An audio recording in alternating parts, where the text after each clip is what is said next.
Basic criteria कि हम चाहते हैं, ये नहीं देखेंगे, हम आपसे ये एक्सपेक्टेशन लगा के भी नहीं बैठे होंगे कि 10 आउट ऑफ 10 आ जाए। जिसके आ गए इसका मतलब है यस, उसका कंसेप्ट 100% सही चल रहा है, सही है। बस उसे आप मजीद जो है वो किसी ओवर कॉन्फिडेंस होने की जरूरत नहीं है। लेकिन जिसके नहीं है उसे इस बात को जरूर रियलाइज करना है कि अब उसे आगे कितनी मेहनत करनी है। आज के लेक्चर नंबर 2 है, जो कि लेक्चर नंबर 1 में बताया गया था कि हम इसे डिस्कस करेंगे। आज के लेक्चर नंबर 2 के अंदर हमें पहली बात जो पढ़नी है वो एक और है जिसका नाम है that is known as element.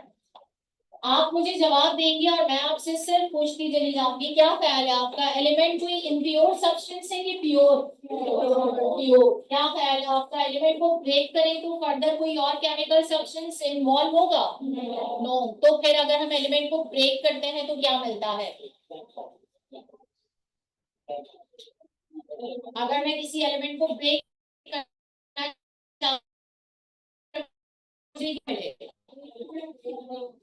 आवाज नहीं आई। आवाज मुझे लगता था बड़ी कॉन्फिडेंटली आएगी, लेकिन आवाज आई नहीं। सिमिलर एटम्स, आप कहेंगे मैं एलिमेंट को आप ब्रेक करना शुरू करें ना तो आपको उसको सिमिलर एटम्स में देखना पड़ेगा। और सिमिलर एटम्स की पहचान मैंने आपको क्या बताई थी? सही, yes, they have the similar number of protons, यानी उनके नंबर ऑफ प्रोटॉन्स क्या होते हैं, सेम। तो अगर आपसे ये कहा जाए element can further be broken down and change into another chemical substance, that is completely wrong.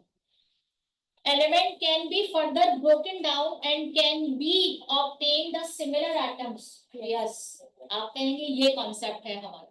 Are you listening? Yes. Okay. Next one, यानी it consists of similar atoms. इससे मिलती जुलती बात हमने पहले भी पढ़ी थी। और एटम्स की सिमिलैरिटी किस सब एटॉमिक पार्टिकल के ऊपर डिपेंड करती है? प्रोटॉन्स। प्रोटॉन्स का रेस में एक और नाम भी है।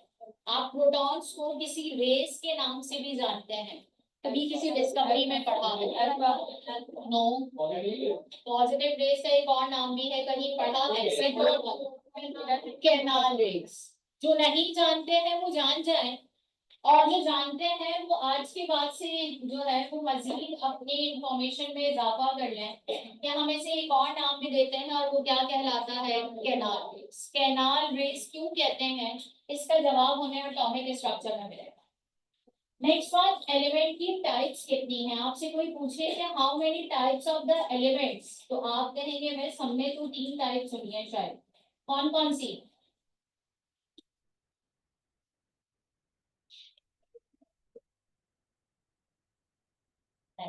There are 3 types of elements. मैं एक वर्ड कहूंगी, आप लोगों की आवाजें आएंगी। Metals, metalloids. तो देखिए सवाल कितना आसान था, लेकिन हम सब थोड़ी देर के लिए ब्लैंक हो गए कि एलिमेंट की कौन सी टाइप्स आ गई। हमने तो बस एलिमेंट को एलिमेंट के तौर पे पढ़ा, लेकिन element can further be divided into 3 categories, और वो कौन कौन सी है?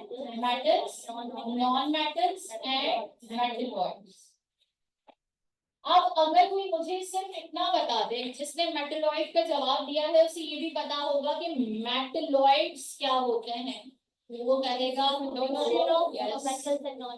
Yes, which contain the both type of properties like the metals and non-metals। एक प्रॉपर्टी सोचकर बताओ, सिर्फ एक प्रॉपर्टी सोचकर बताओ जो मेटल और नॉन मेटल को एक दूसरे से डिस्टिंग्विश कर सकती है।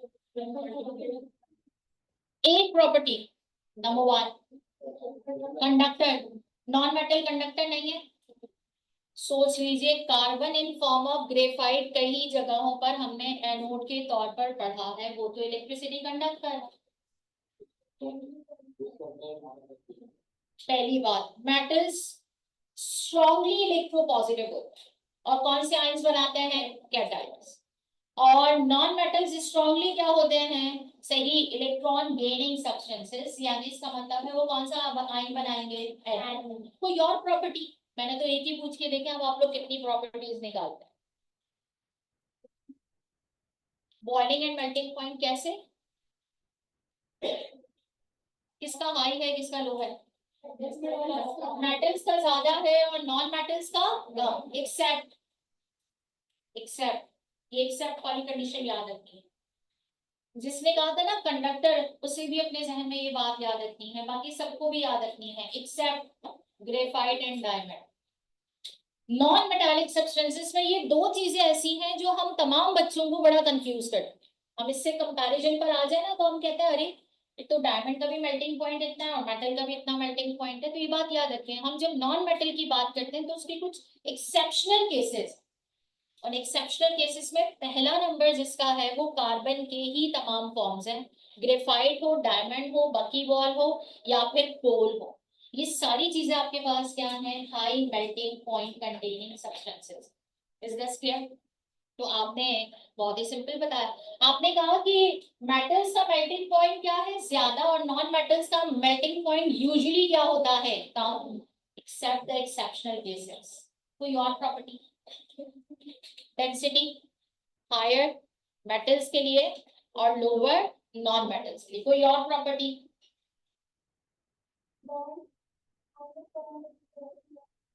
ये तो बड़ा फैक्ट है कि मेटल नॉन मेटल के साथ कंबाइन हो या नॉन मेटल मेटल के साथ कंबाइन हो, बॉन्ड हमेशा बनता है आयोडीन। कोई और?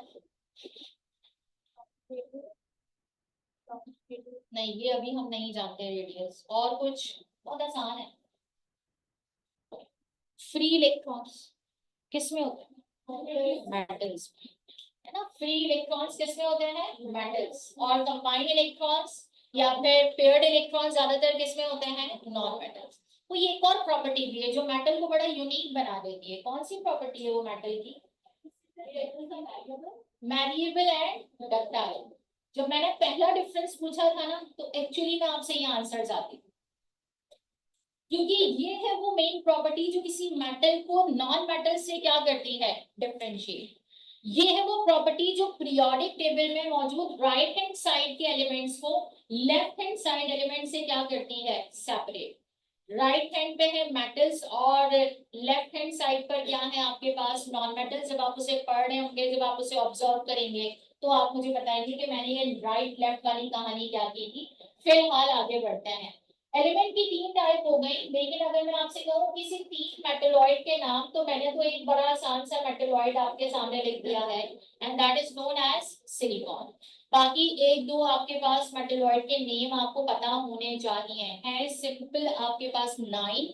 नाइन में से कोई तीन मेटलॉइड के नेम आपको पता होने चाहिए। जर्मेनियम, बोरॉन और no, aluminium is the metal. सही है, तो अब हमें तुक्के नहीं लगाने।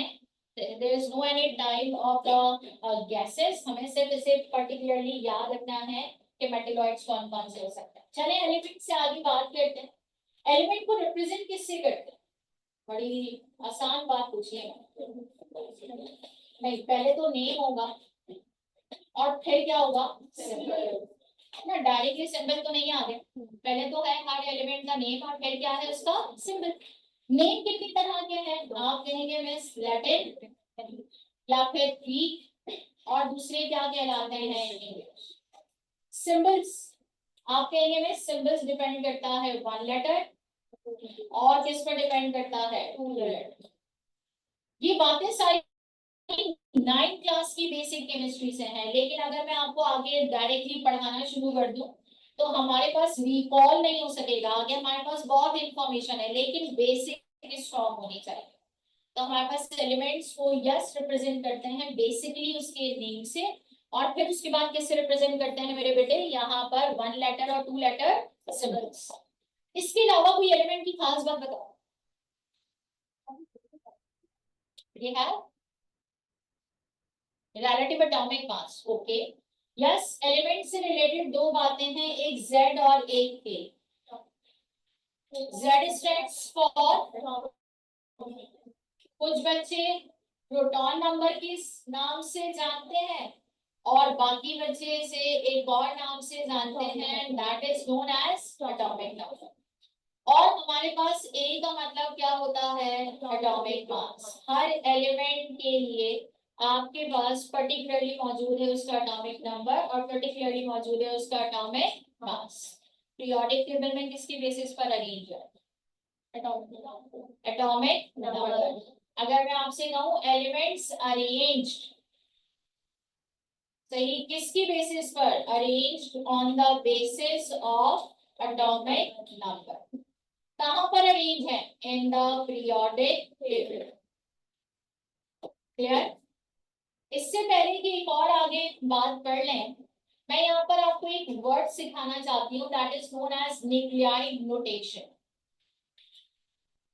ये क्या टर्म है भाई? न्यूक्लियाइड नोटेशन हमने पढ़ ही नहीं है, हमने बहुत कम इससे रिलेटेड इस टर्म को जानते होंगे, लेकिन हम सब इसको रिप्रेजेंट करना बहुत अच्छे से जानते हैं। मैंने फर्क कितना है, मैंने इस टर्म का नाम बता दिया। फॉर एग्जाम्पल, पीरियोडिक टेबल में मेरे पास ये दो एलिमेंट मौजूद हैं, एक है मेरे पास सोडियम और एक है मेरे पास मैग्नीशियम। यहाँ लिखा हुआ है 11, यहाँ लिखा है 12, यहाँ लिखा है 23 और यहाँ क्या लिखा है 24। ये जो मैंने बॉक्सेस बनाए हैं, ये क्या है आपके पास? It is present in the periodic table. ये पीरियोडिक टेबल में ऐसे होता है।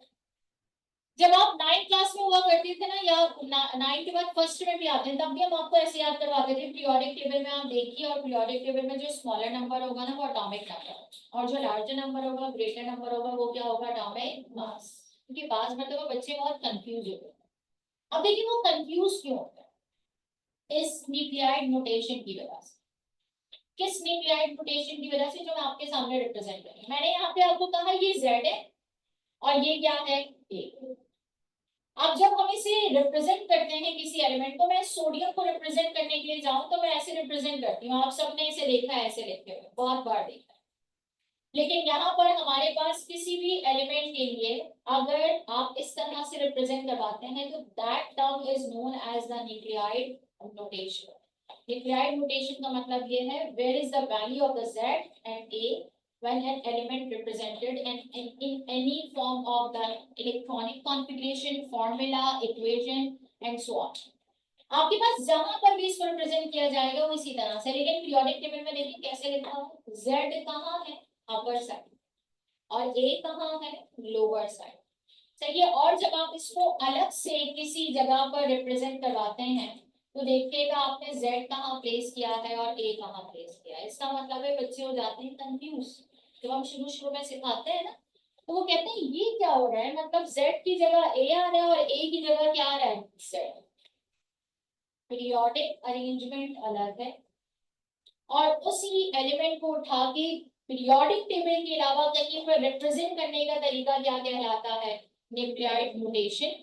और वहां पर आपको ये पहचान रखनी है कि Z हमेशा होगा लोअर साइड एंड A हमेशा कहाँ होगा? Upper side. यानी मैं अब अगर मैग्नीशियम के लिए रिप्रेजेंट करूं तो आप कहेंगे मिस ये है Z और ये क्या है? A। लेकिन इसी मैग्नीशियम को अगर उठाकर मैं यहाँ पर रिप्रेजेंट करवाऊं तो यहाँ क्या आएगा? 12 और यहाँ क्या आएगा? 24। बस अपर साइड पर एक आपको छोटी सी हम जो है वो लीनियंसी दे देते हैं कि भाई आप 24 को राइट साइड पे लिखें, लेफ्ट साइड पे लिखें, हमें फर्क नहीं पड़ता, बस वो अपर साइड पे होना चाहिए। यानी अब ये है एटॉमिक मास और ये क्या है? Atomic number. पीरियोडिक टेबल के जस्ट ऑपोजिट। आप लोग पीरियोडिक टेबल नहीं देखते, आप लोग क्या देखते हैं? इस तरह से एलिमेंट्स को लिखा हुआ। तो आपको सिर्फ ये बात याद रहती है, जब आप इससे पीरियोडिक टेबल में जाके देखते हैं तो आप में से बहुत सारे बच्चे ये कंफ्यूजन क्रिएट कर लेते हैं कि ये Z और A मिक्स हो रहा है क्या। आपको हमेशा याद करवाते हैं smaller number is atomic number and smaller number अगर आपने एटॉमिक नंबर कहा है तो greater number would be atomic mass. जैसे फॉर एग्जांपल मैंने लिखा हीलियम 2 and 4। अब आपको याद रहेगा 2 क्या है? एटॉमिक नंबर, और 4 क्या है? Atomic mass. लेकिन अगर यही हीलियम पीरियोडिक टेबल के किसी ब्लॉक में लिखा हुआ नजर आ जाए तो यहाँ होगा हीलियम, यहाँ होगा 4 और यहाँ क्या होगा? 2।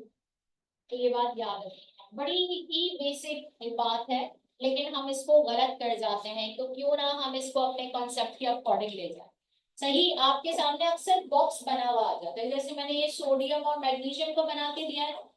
सही, और बॉक्स बना हुआ आता है, उसमें एलिमेंट लिखा होता है, फिर हम उसमें से एमसीक्यू बना के देते हैं, what would be it's nuclide notation. हमने एमसीक्यू क्या सोच कर दिया? ये तो 9th ग्रेड लेवल का एमसीक्यू है, बच्चा यूं सॉल्व कर लेगा, करेक्ट आंसर आना चाहिए। पता चला बच्चे को यही नहीं पता होता कि न्यूक्लियाइड नोटेशन होता क्या है। बहुत आसान है, जिसको उसने 10 बार इलेक्ट्रॉनिक कॉन्फ़िगरेशन आप सबने पढ़ी है, सेकेंड ईयर में भी अभी पढ़ रहे हैं फॉर द पोजीशन, लेकिन हमें ये नहीं पता होता कि this representation is known as the nucleotide rotation. Is this clear? Board पर से जो भी नोट करना है कर लें, या पिक्चर लेनी है तो ले लें ताकि हमें नेक्स्ट स्टार्ट करें।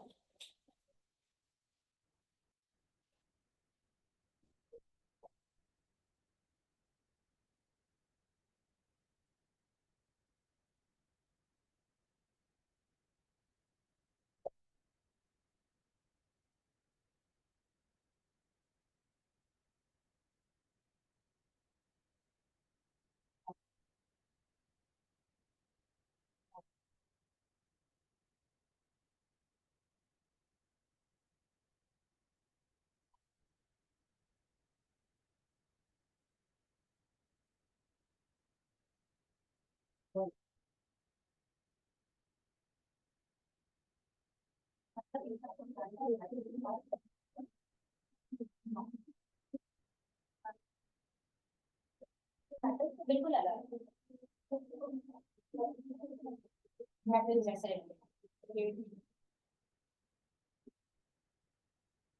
हाँ भाई डन।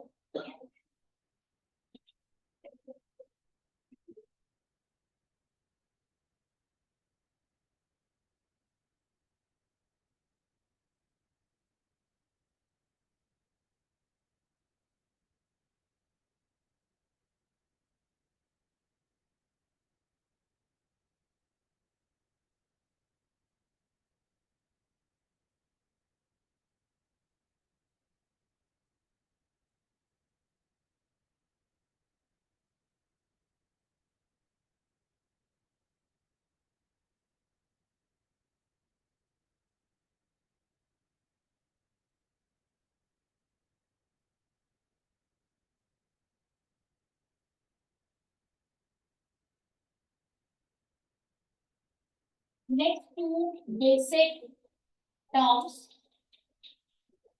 Compounds and mixture.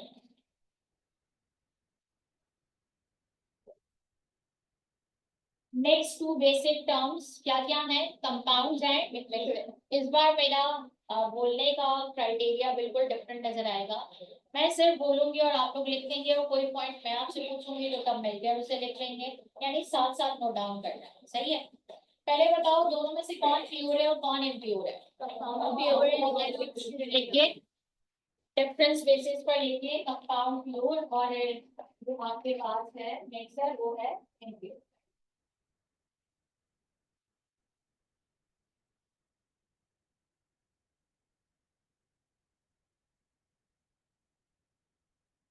इन दोनों में से कौन फिजिकल कॉम्बिनेशन के जरिए बनाया जा सकता है? इसका मतलब है कंपाउंड क्या हो गया? केमिकल कॉम्पोजिशन या केमिकल कॉम्बिनेशन। लिखिए दोनों का डिफरेंस।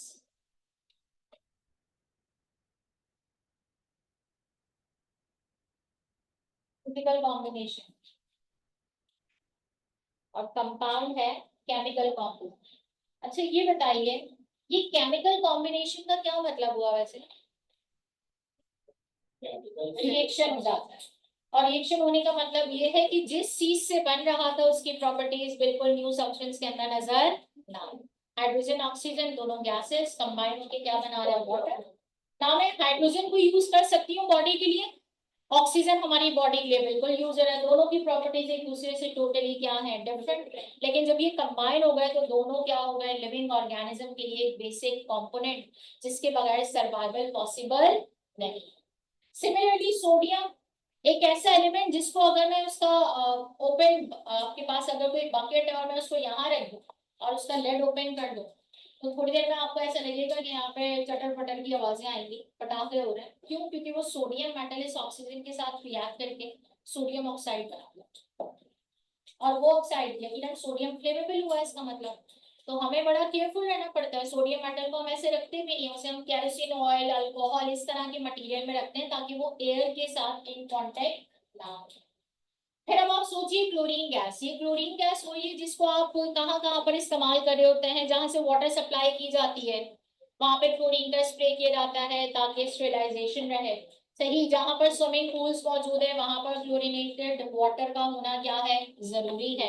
सही है, जहां पर आपके पास सुई गैस की सप्लाई लाइन मौजूद होती है वहां पर भी उसमें पर्टिकुलर, क्योंकि सुई गैस की अपनी कोई ओडोर नहीं होती है, नेचुरल गैस की कोई ओडोर नहीं है। आप बड़े हैरान होंगे, लेकिन सुई गैस आप जो हम अपने घरों में इस्तेमाल करते हैं उसकी ओडोर बड़ी स्ट्रांग है। आप कहेंगे मिस आप तो कहती हैं ओडोर लेस है। तो यस, हमने जहां से उसे सप्लाई लाइन दी है वहां पे क्लोरीन या वाटर का स्प्रे करते हैं, ताकि जब उसका लीकेज हो कहीं पर, तो बजाय किसी ब्लास्ट होने के हमें पता चल जाए कि यहाँ पर लीकेज है और हम उसको फौरी तौर पर जो है वो रिपेयरिंग के अंदर ले जा सके। ये सारी बातें क्या है कि सोडियम और क्लोरीन जैसे एलिमेंट आपस में कंबाइन होंगे, एक ऐसा एलिमेंट बना रहे हैं, एक ऐसा कंपाउंड बना रहे हैं जिसके लिए हम अपने फूड आइटम में ना होने का तस्वुर नहीं कर सकते, and that is the basic salt, that is the table salt. तो ये कहलाता है केमिकल कॉम्बिनेशन। लेकिन अगर मैं आपसे कहूँ मिक्सर, तो आप कहेंगे यस बहुत आसान है ये तो मिक्सर। मिक्सर तो हम सबने देखा है, air, air mixer of gases, alloys mixer of metal. सही, मैं आपसे कहूँ सी वाटर, सी वाटर क्या है, मिक्सर ऑफ व्हाट, सॉल्ट्स। हम समझते हैं सिर्फ सोडियम क्लोराइड है, लेकिन वहां पर कोई भी सॉल्ट हो सकता है, क्योंकि हमें नहीं पता सी के किस लेवल पर कौन से मिनरल्स और कौन से ओर्स मौजूद थी और वो वाटर में डिसॉल्व हो चुके हैं। तो इसका मतलब है केमिकल कॉम्पोजिशन और फिजिकल कॉम्पोजिशन का आपको फर्क पता होना चाहिए। नेक्स्ट आते हैं, कंपाउंड किसके बने हुए होते हैं, एलिमेंट्स। कंपाउंड किसके बने हुए होते हैं, एलिमेंट्स। मिक्सर किसके बने हुए होते हैं, compounds and molecules and elements, किसी के भी बने हुए हो सकते हैं। तो लिखे third point,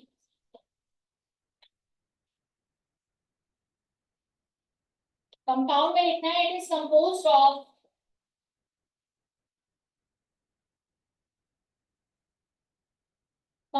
of different elements in a fixed ratio of atoms.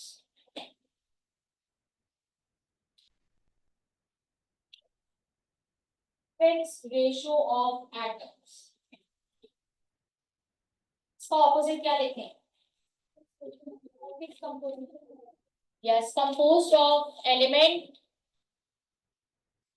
molecule or compounds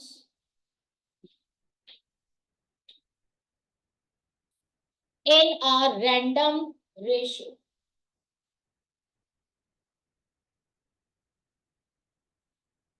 In a random ratio. लिख लिया, बस मुझे फर्क बता दें ये फिक्स रेशियो और रैंडम रेशियो का क्या फर्क है।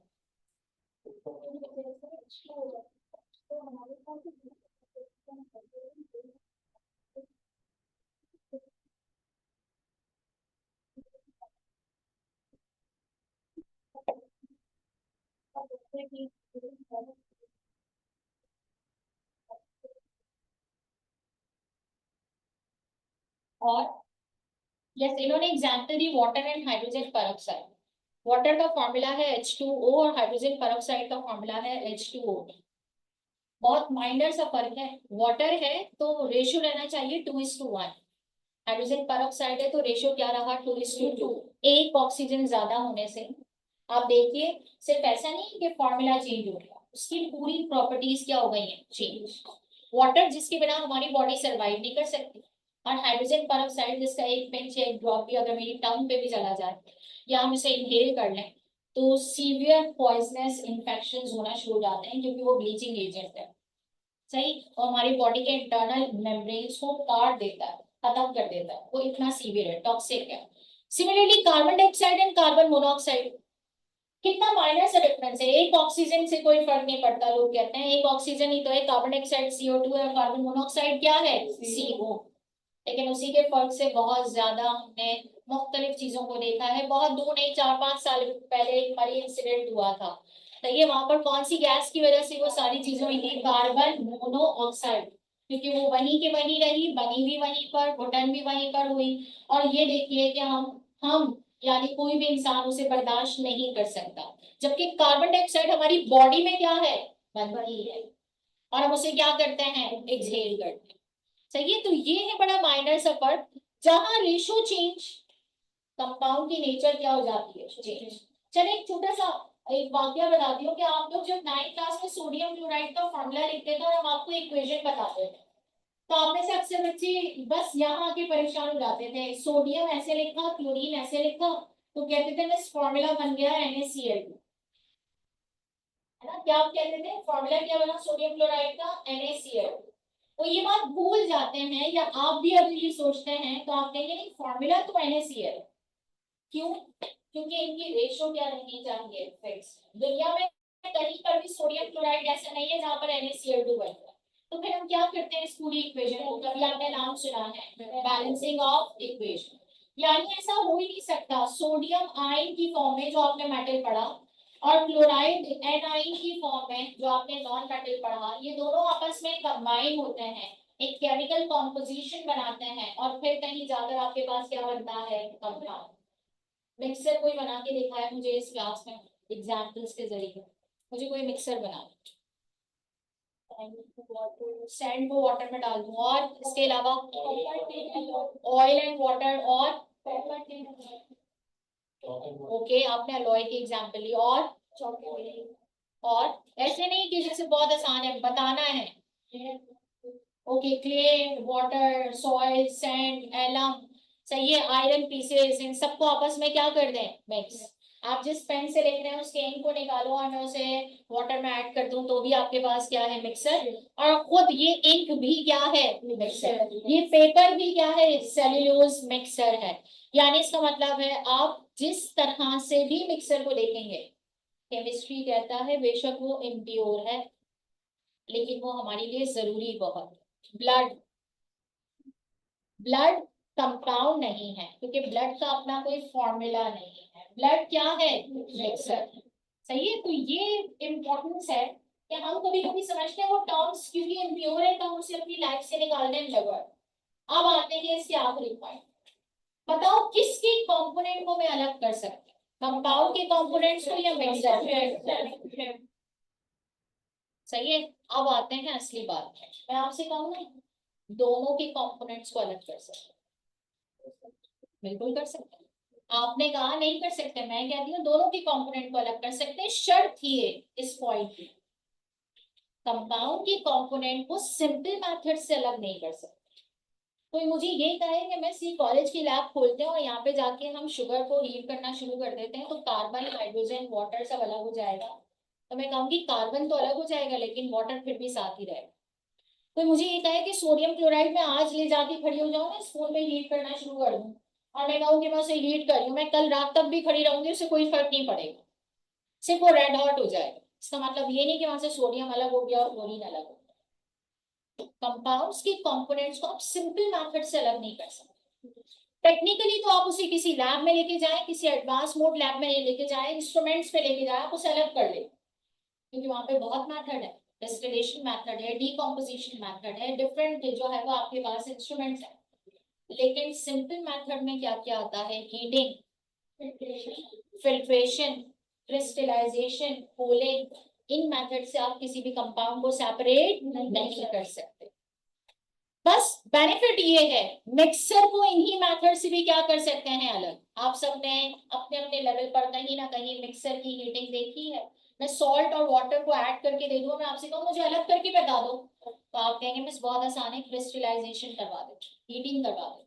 मैं आपसे कहूँ जैसे इन्होंने एग्जांपल दी सैंड प्लस वाटर को अलग करके बता दो, तो आप कहेंगे मिस फिल्ट्रेशन करवा दें, सैंड अलग हो जाएगी और वाटर क्या हो जाएगा अलग। बस एक बात का है, कभी ये पूछा जाए ना कि मिक्सर एंड कंपाउंड के कंपोनेंट्स को अलग कर सकते हैं विदाउट एनी रिस्ट्रिक्शन, वहां और कुछ एमसीक्यू में नहीं है, यस कर सकते हैं। लेकिन अगर वहां ये रिस्ट्रिक्शन लगा दी कि हाँ जी कंपाउंड एंड मिक्सर के कंपोनेंट्स को अलग कर सकते हैं with the help of the simple methods, तो मिक्सर को तो कर सकते हैं लेकिन कंपाउंड को नहीं कर सकते। देखो सवाल बहुत बेसिक आते हैं, एमसीक्यू बहुत बेसिक है, बस हमारा कॉन्सेप्ट जो थोड़ा सा इधर रह जाता है ना उसे हमने करना है स्ट्रॉन्ग। तो आप में से अक्सर बच्चे जो सवाल आया था एक बार वहां पे लिखा था कि कंपाउंड्स एंड मिक्सर्स या components of compounds and mixers can be separated, तो वहां पे नो का ऑप्शन था, लिखा था कैन नॉट बी सेपरेटेड। पता चला कि हाँ वहां पे अक्सरियत ने मार्क कर दिया कि नॉट बी सेपरेट, नहीं कर सकते, कंपाउंड को सेपरेट नहीं कर सकते, ये टोटली रॉन्ग है। कर सकते हैं बट सिंपल मेथड से नहीं कर सकते। नोट डाउन कर लिया सबने ये? सही है। तो इसका मतलब है आपने क्या लिखा होगा, कंपाउंड में पूरी लिखा है components of compound cannot be separated by simple methods।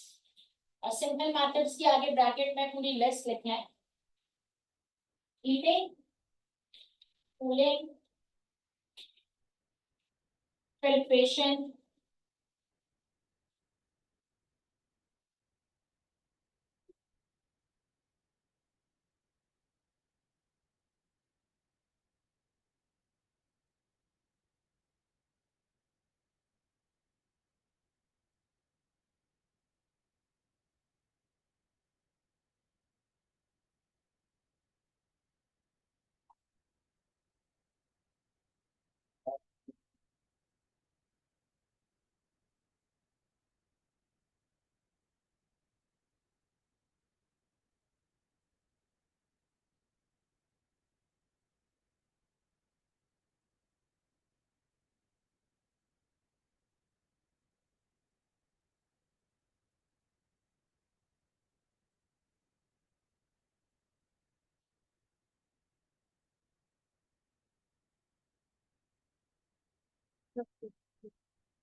किसी के पास है तो नहीं।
मतलब कोई खास चीजें तो नहीं पढ़ के आए थे ना, क्योंकि 10 मिनट बायो ने ले लिए, टेस्ट सॉल्व किया, उसके बाद अभी रिदम बना था, सही खराब हो गया, लेकिन कोई बात नहीं, मैं तब तक नहीं जाने दूंगी जब तक नेक्स्ट क्लास का टास्क ना बता दूं। सही है, क्योंकि उसको बताए बगैर ना 1 हफ्ते तक मुझे सुकून नहीं आया।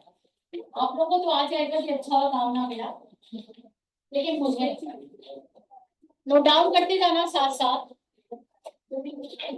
क्योंकि नेक्स्ट क्लास में वर्कशीट या टेस्ट इसी टॉपिक से रिलेटेड है। सही है, 2 से लेकर 10 तक तमाम वैल्यूज के स्क्वायर याद। सही है। नंबर 2, आवाजें ना आए नोट डाउन कर लीजिए। 0.1 से लेकर 0.9 तक के स्क्वायर याद, यानी आपके पास जो डेसिमल है उससे रिलेटेड आपको ये बातें याद रखनी है। नंबर 3, 0.01 से लेकर 0.09 तक के स्क्वायर याद। सही है, तो कितने काम दिए मैंने अभी तक आपको, बहुत सिंपल, 2 से 9 तक स्क्वायर, नेक्स्ट वन 0.1 से लेकर 0.9 तक के स्क्वायर, थर्ड वन 0.01 से लेकर 0.09 तक के लिए square, next one square root 2 से लेकर 9 तक के स्क्वायर रूट्स याद है, जिसमें से 2 के तो सबको याद होंगे, 4 एंड 9। 4 का स्क्वायर रूट ले लें तो आंसर क्या आएगा 2, और 9 का स्क्वायर रूट ले लें तो आंसर क्या आएगा।